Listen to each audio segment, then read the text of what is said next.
पिछली वीडियो में हमने आपसे डिस्कस किया कैसे नेचुरल वाइब्रेशंस के बारे में। अब इस वीडियो में हम, चूंकि नेचुरल वाइब्रेशंस के लिए हमें वैक्यूम चाहिए और वैक्यूम हमें इतनी आसानी से क्रिएट करना पॉसिबल नहीं है, तो फिर जो वाइब्रेशंस आपके होते हैं वो किस क्लास के होते हैं नेचुरली। तो नेचुरली जो वाइब्रेशंस होते हैं आपके पास वो डैम्प्ड वाइब्रेशंस होते हैं।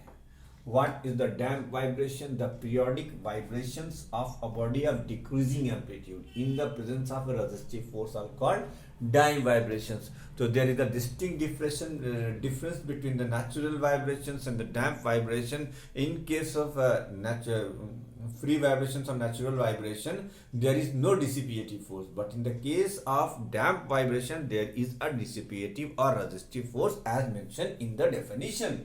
ठीक है, तो periodic vibrations of a body of decreasing amplitude in the presence of resistive force are called damped vibrations.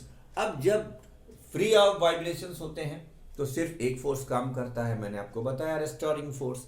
लेकिन जब डैम्प्ड वाइब्रेशंस होते हैं तो दो फोर्सेस काम करते हैं, एक द रेस्टोरिंग फोर्स और दूसरा फ्रिक्शनल और रेजिस्टिव फोर्स। और ये रिस्टोरिंग फोर्स किसकी वजह से? ये तो natural tendency of the Bob है, या ऑक्सीडेटिंग बॉडी है। लेकिन द फ्रिक्शनल फोर्स किसकी वजह से है? Due to the surrounding medium है। अब फ्रिक्शनल फोर्स क्या रोल प्ले कर देता है वो आपके सामने लिखा हुआ है। The amplitude of the vibration decreases due to the frictional force. अब भैया जब तुम रोकोगे तो हम धीरे धीरे तो रुक ही जाएंगे, वही किस्सा यहाँ तमाम होता है। The frictional force at any instant is proportional to velocity of the body and it has tendency to resist the motion. अब जितनी तेज वाइब्रेट कराओगे यानी उतनी ज्यादा वेलोसिटी होगी, जितनी ज्यादा वेलोसिटी होगी उतना ही ज्यादा रेजिस्टिव फोर्स काम करेगा। फिलहाल उसकी टेंडेंसी यही होगी कि हम इसकी मोशन को रोक दें। It has tendency to resist motion. As a result the energy of the vibrating body continuously dissipate in doing work against the force of friction. तो ये जो एनर्जी आप वाइब्रेटिंग बॉडी को देते हैं वो एनर्जी कहाँ खर्च होती है? वर्क डन करने में। क्योंकि आपको मैं बता चुका हूँ वर्क एनर्जी थ्योरम में कि वर्क और एनर्जी इक्विवेलेंट टर्म है। जहाँ वर्क होगा वहीं एनर्जी होगी, जहाँ एनर्जी होगा वहीं वर्क होगा। तो बच्चों होगा क्या? कंटिन्यूअसली डिसिपिएट करेंगे against the force of friction. And अब जब एनर्जी डिसिपिएट कर रही तो भैया जैसे तुम ही हो, दौड़ाया जाए तुमको तो तुम थकने लगोगे, तो पहले कुछ सेकंड्स में कुछ ज्यादा तेज दौड़ोगे, फिर धीरे धीरे अपने आप को कम करते जाओगे। ठीक वैसे ही कुछ इसके साथ होता है। इसका एम्पलीट्यूड ऑफ वाइब्रेशन घटने लगता है और घटते घटते घटते घटते क्या होता है? अंततो गतवा एट फाइनली वो खत्म हो जाता है। तो डैम्प वाइब्रेशन के एम्पलीट्यूड समाप्त हो जाते हैं। अगर हम डैम्प वाइब्रेशन के लिए डिस्प्लेसमेंट वर्सेस टाइम ग्राफ लगाएं, डिस्प्लेसमेंट वर्सेस टाइम ग्राफ, ये डिस्प्लेसमेंट एक्सिस है, ये टाइम एक्सिस है, तो आपको जानते हैं कैसा ग्राफ मिलेगा। इससे पहले आप ये देखा था कि आपका जो ग्राफ था वो ग्राफ कांस्टेंट एम्पलीट्यूड का था, ये स्ट्रेट लाइन आई थी। इस केस में ऐसा नहीं होगा। इस केस में देखिए पहला ही बार तो ये अपनी मैक्सिमम पर जाएगा, चलिए उसके बाद जब ये दोबारा उठेगा तो उससे थोड़ा कम, फिर उठेगा तो उससे और थोड़ा कम, फिर उठेगा तो उससे और थोड़ा कम। क्योंकि लगातार इसके ऊपर एक डिसिपिएटिव फोर्स काम कर रहा है। इसलिए ये देखिए ये खत्म, ये अब अगर इसका आप ग्राफ बनाएंगे तो आप देखिए वहां क्या थी? कांस्टेंट लाइन, लेकिन ये क्या है? डिक्रीजिंग। ये देखिए ये कहलाता है आपका displacement time graph for the damp vibration. इसके एग्जांपल तमाम, जैसे आपने एक ब्रांच ऑफ द ट्री को शेक किया, कितनी देर तक वो हिलती रहेगी? तो ये क्या है? डैम्प वाइब्रेशंस हैं, है ना। ट्यूनिंग फॉक ही ले लीजिए आप, रबर पैंट पे आपने मारा, धन से करके आवाज होगी, थोड़ी देर तक वो वाइब्रेट करेगा, रुक जाएगा, डैम्प वाइब्रेशंस है ना। सिंपल पेंडुलम भी डैम्प वाइब्रेशन की कैटेगरी में आता है। या तो आप बार बार उसे जाके खड़े रहो, धक्का देते रहो, यही कोई काम, अब कोई काम नहीं है तो फिर यही करते रहो, तो फिर वो लेकिन फिर वो नेचुरल नहीं रह जाएगा बेटा, वो फिर दूसरा वाइब्रेशन है। क्योंकि नेचुरल मतलब अपने से तो दो ही तरह के वाइब्रेशन हो सकते हैं, या तो फिर नेचुरल वाइब्रेशन हो जिसके लिए हमें वैक्यूम दरकार है, वैक्यूम हमें मिलना नहीं है, और दूसरा फिर डैम्प वाइब्रेशंस होते हैं, हर जगह डैम्प वाइब्रेशंस होते हैं। तो अब इन दोनों वाइब्रेशन से हमें कोई फायदा नहीं है, तो फिर हम क्या करेंगे? तो बेटा एक चार्ट तुम्हारी बुक में बना हुआ है, इसे तुम बना लो अपनी कॉपी पे, difference between natural and damp vibrations. इसका देखो मैंने तुमसे कई बार बताया है कि जब डिफरेंस लिखने पर आओ और दो सिमिलर एक दूसरे के इनकाउंटर चीजों पर, तो दोनों में तुम पहले एक की डेफिनेशन लिखो, जैसे यहाँ पे नेचुरल की डेफिनेशन लिख दो, वहां पे डैम्प की डेफिनेशन लिख दो। Without the resistive force if the vibrations is occur it is natural, with the resistive force vibrations is occur it is damp vibration. The amplitude of the free vibrations are remains constant, the amplitude of the damped vibrations are not remains constant, it continuously decreasing with time. There is no external force present in the free vibrations, while our resistive force is present in the in the medium.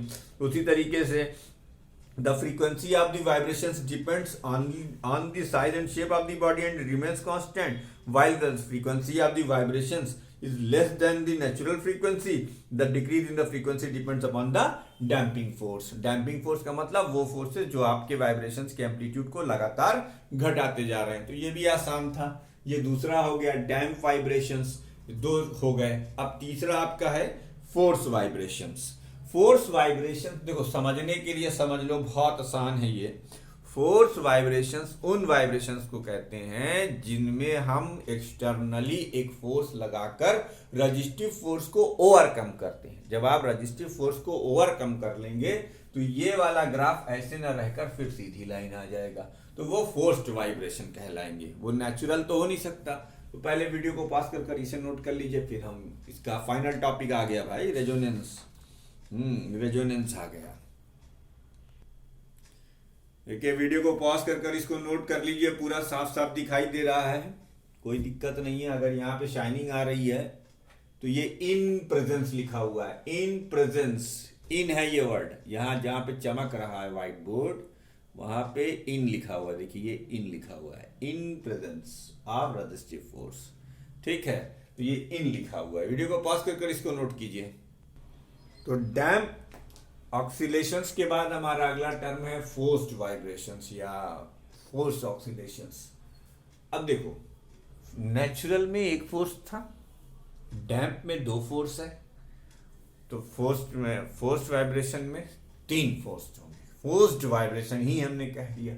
The vibration of a body which take place under the influence of an external periodic force. मतलब ऐसा नहीं है कि आपने एक बार force को लगा लिया और फिर हटा लिया, ऐसा नहीं करेंगे आप। एक रेगुलर इंटरवल ऑफ टाइम पर आप उसे लगाते रहेंगे ताकि आपके जो वाइब्रेशन का एम्पलीट्यूड है वो कमजोर ना पड़ने पाए। ऐसे वाइब्रेशंस को हम फोर्स वाइब्रेशंस कहते हैं, जिनमें आप एक्सटर्नल फोर्स लगाकर ओवरकम करने की कोशिश करें रेजिस्टिव फोर्स को, ताकि आपका एम्पलीट्यूड ऑफ वाइब्रेशन डिक्रीज ना करे। अब आइए किताबी भाषा समझ लेते हैं। The body executing force vibrations is acted upon by three forces. पहला तो आपको पता ही है, रेस्टोरिंग फोर्स जो बॉडी के ऊपर खुद से लगता है। दूसरा द फ्रिक्शनल फोर्स जो इन्वायरमेंट लगाता है, जिसकी वजह से उसका एम्पलीट्यूड डिक्रीज करने लगता है। तीसरा फोर्स आप लगाएंगे द एक्सटर्नल पीरियोडिक फोर्स।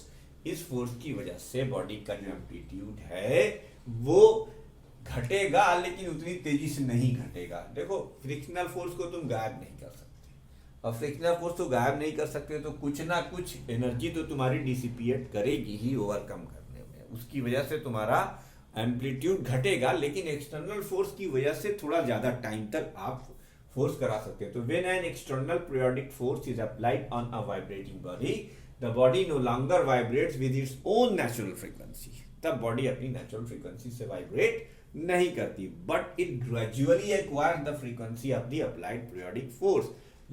होता क्या है भाई, अब जब अपनी नेचुरल फ्रीक्वेंसी से नहीं वाइब्रेट करती तो फिर वो किससे वाइब्रेट करती है?